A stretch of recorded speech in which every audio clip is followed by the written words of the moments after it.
ఆదికాండము 35. దేవుడు యాకోబుతో, నీవు లేచి బేతేలునకు వెళ్ళి అక్కడ నివసించి నీ సహోదరుడైన ఏసావు ఎదుట నుండి పారిపోయినప్పుడు నీకు కనపడిన దేవునికి అక్కడ బలిపీఠము కట్టుమని చెప్పగా, యాకోబు తన ఇంటి వారితోనూ తన యొద్దనున్న వారందరితోనూ నీ యొద్దనున్న అన్యదేవతలను పారవేసి, మిమ్మును మీరు శుచిపరుచుకొని మీ వస్త్రములను మార్చుకునుడి, మనము లేచి బేతేలునకు వెళ్ళుదము. నా శ్రమదినమున నాకు ఉత్తరం ఇచ్చి నేను వెళ్ళిన మార్గమున నాకు తోడయుండున దేవునికి బలిపీఠము అక్కడ కట్టుదనని చెప్పెను. వారు తమ యొద్దనున్న అన్యదేవతలన్నిటినీ తమ చెవులనున్న పోగులను యాకోబునకు అప్పగించగా, యాకోబునకు షెకెము దగ్గర ఉన్న మస్తకి వృక్షము కింద వాటిని దాచిపెట్టెను. వారు ప్రయాణమైపోయినప్పుడు దేవుని భయము వారి చుట్టూ ఉన్న పట్టణము మీద ఉండెను. కనుక వారు యాకోబును కుమారులకు తరమలేదు. యాకోబునకు అతనితోనున్న జనులందరినీ కానానులో లూజునకు అనగా బేతేలునకు వచ్చేది.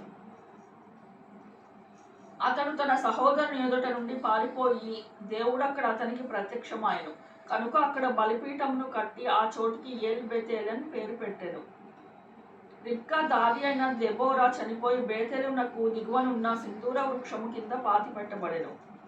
దానికి అల్లేను బకూత్ అని పేరు పెట్టబడెను.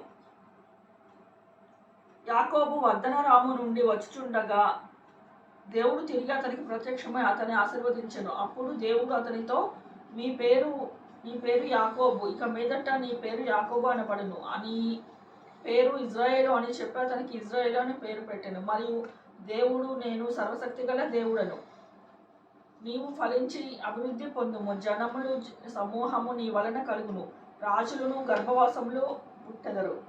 నేను అబ్రహామునకు ఇస్సాకునకు ఇచ్చిన దేశము నీకు ఇచ్చెదను, నీ తరువాత సంతానమునకు ఈ దేశము నీకు ఇచ్చెదనని అతనితో చెప్పాను.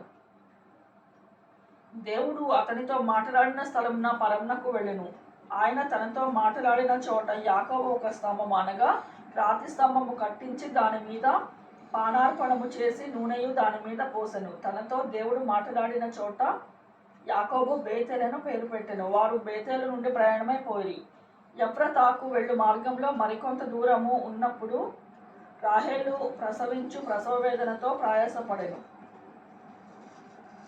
ఆమె ప్రసవము వలన ప్రయాసపడుచున్నప్పుడు మంత్రసాని ఆమెతో, భయపడకుము, ఇదియు నీకు కుమారుడని చెప్పెను. ఆమె మృతి పొందెను. ప్రాణము పోవుచుండగా ఆమె అతని పేరు బెనోని అనెను. అతని తండ్రి అతనికి బెన్యామీను అను పేరు పెట్టెను. అట్లు రాహేలు మృతి పొంది బెత్లెహేమునకు ఎఫ్రాతా మార్గమున పాతి పెట్టబడెను. యాకోబు ఆమె సమాధి మీద ఒక స్తంభము కట్టించెను. అది నేటి వరకు రాహేలు సమాధి స్తంభము.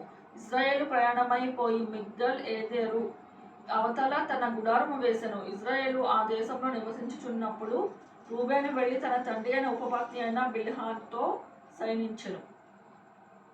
ఆ సంగతి ఇజ్రాయేలునకు వినపడెను. యాకోబు కుమారులు 12. యాకోబు జ్యేష్ఠ కుమారుడగు రూబేను, షిమ్యాను, లేవి, యూదా, ఇస్సాకారు, జెబూలూను వీరు లేయా కుమారులు.